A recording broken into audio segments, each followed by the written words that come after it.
You're listening to the Lux Life Discovered podcast, where we talk with people who are living a lifestyle that reflects their passion, because we believe everyone should be living their best life, their Lux Life. The show is hosted by Rick Steiner with Steiner Event Group, a premier national event planning company, and co-hosted by Shannon Richmond, the Vice President of the Panama City Beach Chamber of Commerce. If you are watching on YouTube, be sure to hit the subscribe button and the bell to get notifications of future episodes. The show is produced by 30A Media and is broadcast on your favorite podcast outlets, as well as YouTube, Roku TV, Amazon Fire TVs, and other major brand smart TVs. Hello, I'm Rick Steiner. Welcome to Lux Life Discovered. My guest today is Jesse Foy with Foy Films. And so, Jesse, thank you for taking the time to be with us. Thank you for having me. All right, so tell us, what exactly is Foy Films? Let's hear about this. Well, Foy Films is kind of the name for my production company, the films that I make, the name of my YouTube channel. I'm a filmmaker, I'm a photographer, and I came up with that name probably 15, 20 years ago, and that's just kind of what sticks. But if anything, like, I'm just the filmmaker, but Foy Films is just kind of like the brand for the production. You know, it's Jesse Foy, Foy Films, kind of goes together hand in hand. So when did you, what began your journey as a filmmaker? As I was growing up as a child, my mom used to act in soap operas and a few commercials, and she used to model. Then she gave that up to raise my sister and I. And I think just always hearing the stories of the behind the scenes and how things came together and were made, it just really always intrigued me. It piqued my interest, and from the earliest age I can remember, I would grab my parents' I don't know what kind of, like, VHS camcorder. I feel like it was, at my age and my size, fit over my shoulder. And I'd go around and I'd make little videos with my sister. And then we'd put the VHS into the VHS player and we'd play it back and watch it. And I just, from the earliest age I remember, I've always been interested in movie making and filmmaking. Yes, sir. Well, good. So how has that evolved through the years? Well, with technology, it's been a lot easier. I can pull out my phone versus, put a camera over my little piece of equipment now rather than the big handheld and all of that. Exactly. So, and because of social media, I'm able to, rather than gather my few family members around and sit in front of a TV and watch it, I can stream my films, online for the world to see. And so that has given me a huge output to be able to share the content I create and then get feedback and honestly just be able to grow in my craft. Okay. So kind of give us a little background on the type of films that you've produced and where they can be viewed and kind of the results from that. Yeah. So I'm story is always at the heart of everything I do. I love humans. I love the way the brain works. I love a lot of documentary work. I've done a lot of documentary work in the past. I've done a lot of commercial work and travel videography around the world, but more so, my heart is in screenwriting and directing. So the goal is to one day just be a screenwriter and director, but right now I kind of have to do everything at once. So the stories are always on a lot of human interest pieces, a lot of inspirational stuff. I'm a big fan of inspiring, leaving people better than how they were when they first started. So I do a lot of that and a lot of short films. That's kind of my main thing lately is more short films. And all my work is on YouTube or at any of my social media handles. You can see everything on there. So, okay. Yes, sir. And then, so your subjects for the talent you use in your videos, your films, how do you find those? Because you surrounded yourself with a sharp group of people to work with. And that's huge in this business. So how did you build that connection with those individuals? I think social media has been such a huge tool in my growth and then being able to connect with other people. I think through social media, I've been able to reach out to individuals who I find have a certain amount of talent that I feel like I could, use for my film projects, or people that just I'm interested in what they do and we end up connecting and then eventually collaborating. So I was just thinking about it earlier today. I was like, I have such an incredible group of friends that I feel like I've kind of curated through social media over the past decade of my life, just kind of reached out to different people. And now we have this circle of just creative, connected group of people who I'll be like, oh, I'm shooting a film. You want to help? And I have people fly down from all over the place to come help me out and volunteer their time to just, towards my vision, which is humbling and incredible. Right. So all of your talent then is not local necessarily. Not all of it, no. Okay. Obviously, I have a few really talented friends who are in the area, but yeah, a lot of the talent that I use or that help me out in my projects are from all over America. Okay, and you have spent some time in LA, Hmm. is that right? I Because I remember do. we touched on that a little bit, but so tell us about that as Yeah. well. So, So I just, LA is where the industry is, and that is eventually where I'd like to hopefully probably migrate over to. But I just can't get away from the Emerald Coast, and will always be home. I'm so grounded when I'm here. And so I bounce back and forth. I'll spend a lot of time in LA, and then I'll come back here and refresh and regroup. Then I'll go back out to LA for weeks or months if I need to and come back. So, and luckily I have some good friends out in LA who I can stay with when I'm there. So I'll right. crash at someone's couch or crash in someone's room when they're gone. So I do. I spend a lot of time out there and a lot of time here. I love it out there. The most talented people in the world out there, Sure, you yeah. know. But I would say around here, the kindest people in the world around here. So I get a good, right, get a good balance get a good between balance. the two. Yes. So you go out there for the creative and to feed your creativity and spark that interest, but then do. you have to come back and really make it all work here. Exactly. Yeah. And in pursuing screenwriting, which is my main focus is writing, you can be anywhere in the world. You can screenwrite anywhere you want. So I've been in Bali, I've been in the Philippines, Japan, I've been all over the world. I've been able to just open up my laptop and when something hits me, I can just write on a plane, I can write on a train, I can write anywhere. Yeah. So So when something hits you, how do you capture that and keep that same like moment of inspiration and then bring it to life later? when an idea hits me, which things can come up anytime throughout the day, I kind of mull over it. I think about it for a while, and then I try to write an hour every day. And so every day I'll get behind the computer, and sometimes I'll just all string of consciousness, just write it all out as it comes to me. Or sometimes I've been kind of marinating on an idea for a while, and I don't want to put it on paper until it's really fleshed out in my head. I'll wait a week or so, and then I'll put it down on paper, and then from there it's like the skeleton, and you slowly build around it as you go. Yes, sir. So do you ever get to like where you're putting on paper and you start, like mapping it out and you're like, ugh. Yeah. Yes, all the time. I rewrite over and over and over Yeah. again. I just wrote what I thought was a really good short film. I got about 8 drafts in, so 8 rewrites, and then I sent it to some friends, and someone said he basically took it apart and said, you could do this, this, this, and I just went, delete it all. So my 9th draft is I'm starting over from the ground Oh, again. gosh. So, but that's the fun of it. I know you have to have the people that are honest with you when they, read your drafts to give you an honest opinion. But man, you gotta have some thick skin too. don't you? Yeah. Absolutely, yes. But it's okay. I grew up with a dad a mom who was acting, a dad who was a bodybuilder and very disciplined. So he's taught me to just be disciplined and take it. And so when I tell people things, I'm like, don't sugarcoat it. When I send someone out a script to read, I'm like, don't give me the good things about this. Just tell me all the things I did wrong because I'm going to go back and I'm going to try and fix it. Right. So I like to Well, take that's it a good tough. attitude to I have. take it tough. It keeps you on your toes, keeps you alert, Yes, keeps sir. you focused. Yes, So that's sir. good. Absolutely. So what's in the works right now? Is there anything that you can share that? Yeah. So I just finished my festival circuit for a short film, a horror short film I did called Don't Run. I just finished that. I won 5 awards. It showed in 12 different festivals around the country, which was incredible. Just kind of got off the hype of the festival run. And I'm in February, I will be starting to work on a new short film project, and it's called Today I Fell in Love. It's totally different from the horror short film. Yeah. It's more about, the concept is just 2 elderly people meet in a grocery store and they end up falling in love, and it just kind of follows their love story. So that's the short film I'm working on.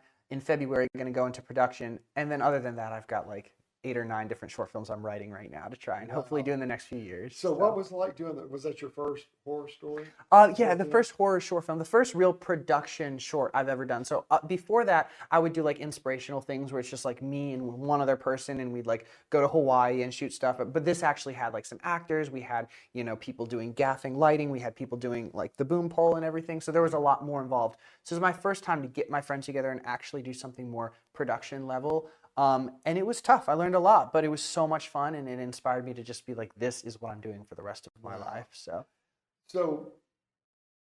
how was it in casting for that role? Well, luckily, I have quite a few friends who are in the acting scene or beginner actors, and so I just reach out to them.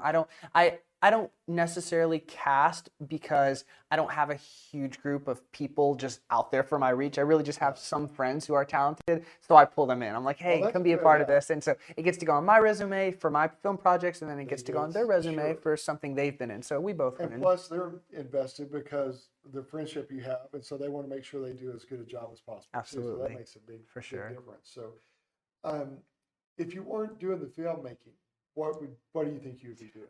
I would probably be a full-time photographer because that's also kind of what I do a lot as well, as I do a lot of photography. And it goes hand in hand. Filmmaking and photography both go such hand in hand. And so I just love, visual arts. And so I'd definitely be doing photography as I do all the time. I used to shoot a lot of, family members on the beach with the blue jeans, the white t-shirts, the basic stuff. And I've kind of progressed from there and moved my way to now I mainly just shoot like editorial work for models. I shoot a lot of signed models. Agencies will reach out to me and I'll go out on different campaigns and I'll shoot for different models and agencies. And so I really love that. But eventually I'm going to transition out of that and just do filmmaking. But if I didn't do screenwriting and filmmaking, I would for sure be just running around with the camera and taking pictures.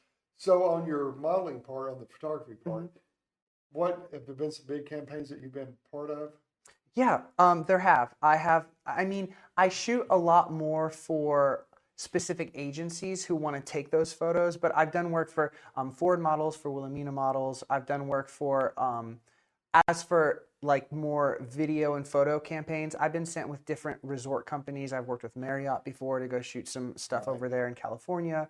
I've worked with GoPro, with LifeProof, a bunch of different, camera companies and sports adventure things. Have gone out and done campaigns for them. Wow. So to be able to do that, to get paid to travel, I mean, it's a blessing. win-win. Yeah, it's a blessing. It's absolutely a blessing. Yeah. The more we talk, the more I feel sorry for you. Yeah, it's just what a bummer. It's like, okay, why aren't we need to be doing something like that, So but that's really neat because I've seen a lot of your work and it's very impressive. That's Thank one you. of the reasons why I wanted to reach out to you, because I saw a lot of the photography that you've done, and then I knew about the filmmaking. So then it was like, okay, what does this guy do exactly? Yeah. It's like, Yeah. So you do quite a bit. I do. If it has to do with a camera, I'm probably doing something to do with it. It's shooting photos or filmmaking, or I love cameras, and so. What would be the one project that you would just consider like the prime opportunity? I would love to work. That's a really good question. I don't know if I've ever thought about a prime opportunity, because I feel like all the prime opportunities I've been able to, like everything I ever dreamed of doing, I've already done. But my goal in life, so I don't know, this might be a little different answer, but my goal in life is to one day make a movie that like people go to theaters to see, movie theaters. Like my dream is to sit back in a theater with popcorn around a bunch of strangers and be like, I made that. So that's kind of the dream one day. Dare them to say something critical. Yeah, I hear them whispering to their friends like, or they're snoring beside me. I'm like, oh no, sinking down in my seat. Yeah, that's the dream. But if hopefully it's good. Hopefully it turns out good. Yeah. Oh, I'm sure it will. So let me see. I was thinking about your models that you've shot are all some of the better models for their agency. Yeah, they are. And they are some sharp-looking young men and women, and some are local, like you said, and then some just come in from different agencies. Do they provide models for you for different events? They do. They do.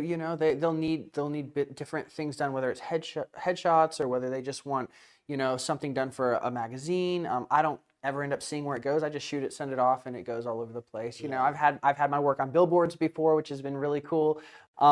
Maybe one day I'll be in Times Square, but and then just doing that, just shooting different work. So do you like to push the edge with your filmmaking and your photography? Yeah, I at least like to push myself. I always like to make it a little more difficult, a little harder, something a little more complicated for myself. Always trying to push it to the next level. I never want to just be comfortable in what I'm doing. I always want to make it harder on myself because then I feel like I grow. Yeah, so that's where you grow and you learn more what you're capable of achieving and what you can accomplish. And Absolutely. So many people get content Mhm. and coast, Mhm. and that's when the decline starts. Exactly. So, You know, I always say be content, just don't be comfortable. You know, like it's okay to be yeah, always be when I say content, I mean be grateful. You know, be grateful that's for true. where you're Yeah, at, but don't be comfortable. Like always keep yourself yeah, uncomfortable in yeah. everything you do. Oh yeah, you get comfortable too long, and then it's like, okay, something's happening here, and I'm not Exactly. liking it. So Exactly. I've been in that spot before where I thought, everything's going well. I can just kind of like,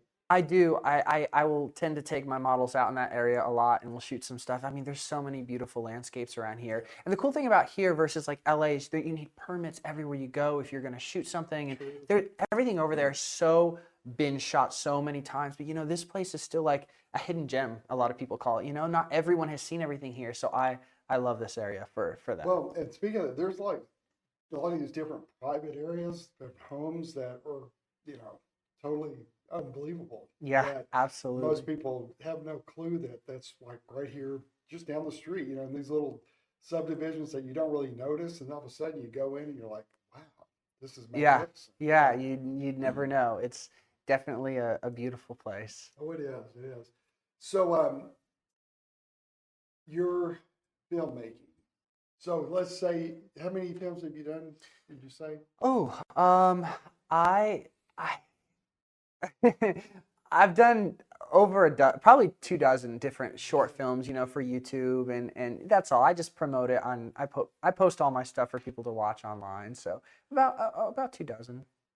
So, what would be, of course, it's really kind of hard to say a number that you'd like to shoot for because it's really all about the right moment and the right uh, plan that comes to you. It's not Hmm. just a number. So, that's uh, that's just always intriguing to me because telling Jared earlier, I have no music ability. So it's amazing to me that somebody can perform and do that live and do it with such confidence Hmm. because I couldn't do it. Yeah, same. Me And neither. but then what you're doing though, that takes a special talent and creative instinct to be able to do that. So Well, thank you. that that's always interesting. I always love learning about other people's passion and what Mhm. drives them, and what's that force behind that makes it work. Yeah, well, thank you so much. I really do appreciate that.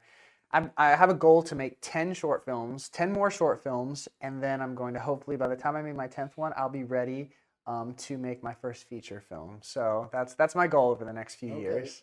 How did you set 10 short before you do the feature? That's just the Just number I set came it, up with, yeah. and I thought about there's like about 10 or so, around 10 different ideas I can write as a shorter story. But I have so many like long ideas I have in my head that are gonna take up a long time of writing, and so I'm like, okay, I feel like by the time I've done 10 and they've been out to festivals, by then hopefully I'll be able to land a writer's manager and I'll be able to make more connections. It'll bring me to different people. By then my work will show for itself, and then I'll be able to have a foot in the door to be able to do something like a big feature film. So, Okay, and you brought up a good point that I meant to ask earlier. The Writers Festival or the film mhm. festivals. How do you know about all the different film festivals? And I'm sure you're constantly learning of different ones that are new or that have been in the works. But so how were you able to submit those?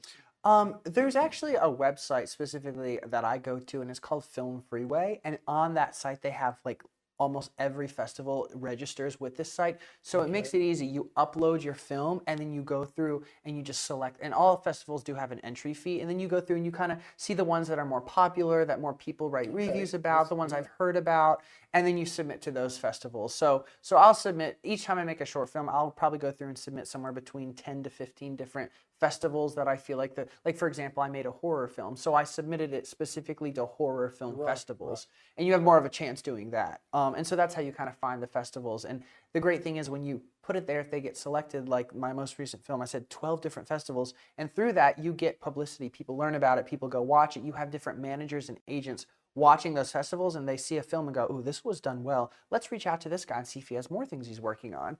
And that's kind of how you grow as a filmmaker. Okay. Interesting. Yes, sir.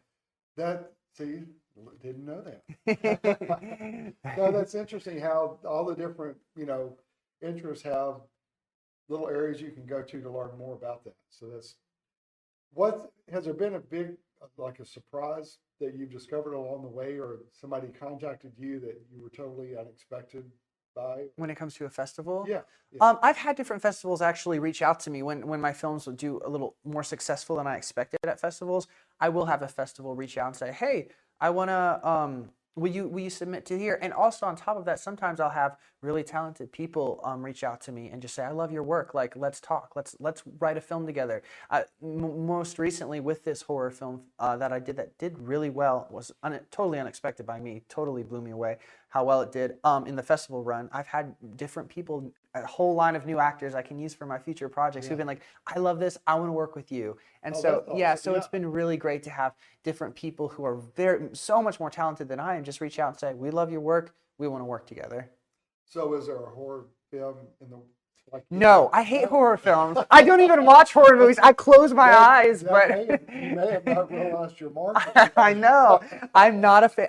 All my friends though, I don't watch horror films, but this was just an idea that could be done within the budget and means that I had to do it, and the limited amount of energy I could put into it and friends that could put energy into it. And so that's just the idea I came up with, and I wrote it and I made it, and I'm going to all these horror film festivals, to support my film, and there's these scary movies playing, and I'm like, I'm never making a horror film again. I have to watch all these movies before mine plays. So no longer. Yeah. I'm like, this is not my scene, and yet here I am. What am I doing here? I want mine to play, but I want to go first. Yeah, exactly. Yeah, so it's been. So you have to sit through every. I do, and some people are so good and they're so scary, and I'm like, I can't watch this. I said next film I make will be an easy drama, chill. It'll be nice. I don't have to go to these horror film festivals. No, you're gonna get the right offer. You're just be like, oh, that's awesome! I can't wait to do that. Yeah. You'll sit through the screening. Yeah. Scream 9 will reach out and say, we want you to help write this. And I'm like, okay, here we go. All over again. Oh, you'll be excited if they do. I will. So when you, since horror is not your main thing, what was it like with some of the actors in that particular film? Were they kind of the same way, but did they pull it off? They did, yeah. They were really well. In fact, most of my friends do like horror films, so they're all for it. But they did well. They all enjoyed it. I made my roommate be the creature in the film, so I put him in a suit, made him crawl around on the ground, and he didn't really enjoy that, but I kind of forced him into. But everyone else really enjoyed it. They had a good time. So just part of paying the dues. Yeah, absolutely. Well, good. So the next 6 months. What should we expect from the next 6 months? I'm hoping to get out and be able to make maybe 2 to 3 short films. So that's what you'll be seeing. Fingers crossed, hands folded. But I'm hoping to do some more shorts. They're already written. I just have to get together and go make them. And they'll all be shot in the area, all in the Emerald Coast area. Okay. And luckily, I'll be able to pull in my talented friends to help do it. Yeah. So and then. You don't have to have a lot of permits in this area, so that makes it much easier. Mm-hmm. Yet, exactly. Who knows? If I do a really good film and it takes off, and everyone's going to be like, "We got to go shoot stuff here." You never know. Like, okay, we can make some money off that. Exactly. But if that's the case, then that means you're doing well, and we're okay. Absolutely. So, yes. Well, good. All right. Well, if you will, tell people how to find more information about you again. Yeah, absolutely.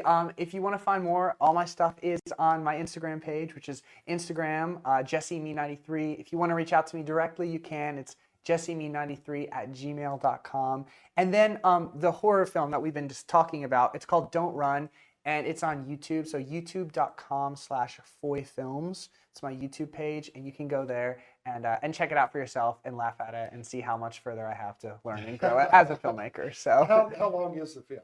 It is, I think it's just around 4 minutes long.